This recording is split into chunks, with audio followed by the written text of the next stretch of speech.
The government now says Turkish national Harun Aydin was deported because of suspicious movements and his association with people linked to money laundering.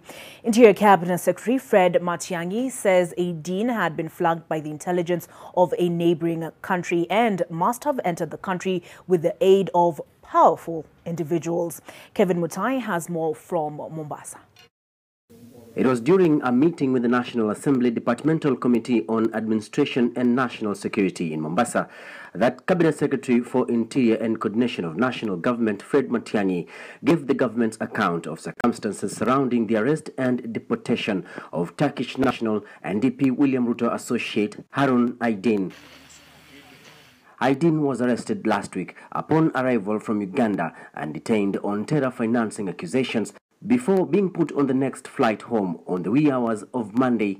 Matiang'i says his movements were suspicious. So one of our sister security agents flagged up this gentleman for two reasons. One, they noticed that he had been traveling around the region, and two, they noticed that he was keeping the company of people who are involved in money laundering. One of his associates in a neighboring country had actually been arrested in a third country while he was bribing a minister.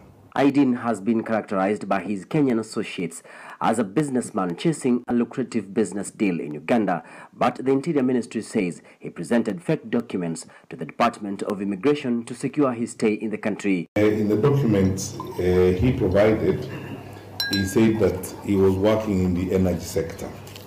He actually provided the Immigration Department with a contract purportedly that he had been given to work within the energy sector, which we have since discovered was actually a dummy contract. It wasn't the real contract, as it were. Lawyers and associates of the Turkish national claim he left the country on his own volition, claims disputed by the CS. We agreed with the security agencies in this country that the best thing would be, and we do that on the basis of mutuality all the time, we surrender him to his country so that they can then deal with him or process him. So that is actually what happened. So we deported him on the understanding that we had with the Turkish government. Then there are reports that the government has dispatched former Vice President Kalonzo Musyoka to Turkey on a diplomatic mission to patch up relations with Ankara.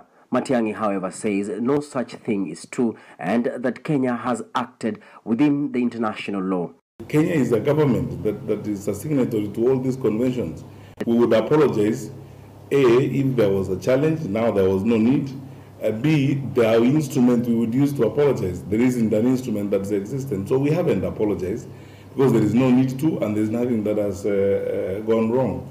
DP Ruto, however, still maintains that handling of his associate was politically motivated.